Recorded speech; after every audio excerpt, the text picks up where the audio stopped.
જંગલી પ્રાણીઓના રંજાડની ઘટનાઓ અવારનવાર વધુ પ્રમાણમાં સામે આવી રહી છે। ત્યારે જૂનાગઢ જિલ્લાના માળિયાહાટીના તાલુકામાં દીપડાના હુમલાની વધુ એક ઘટના સામે આવી છે। માળિયાહાટીના લાઠોદરા ગામે એક દીપડાએ ફરી બે યુવાન પર હુમલો કર્યો હતો, જેના કારણે સમગ્ર ગામ પંથકમાં ડરનો માહોલ જોવા મળી રહ્યો છે। મળતી માહિતી પ્રમાણે ગામના રહેવાસી ચેતનભાઈ પર દીપડાએ હુમલો કર્યો હતો।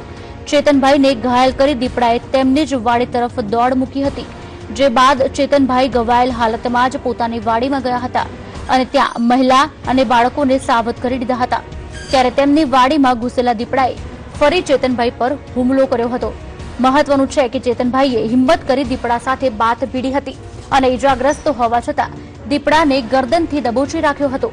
આ જોઈ આજુબાજુ વાડીમાં રહેલા યુવાનો પણ દોડી આવ્યા હતા અને અન્ય એક યુવાને દીપડાને હાથ પગ બાંધવાનો પ્રયત્ન કરતા તેને પણ ઈજા પહોંચાડી હતી।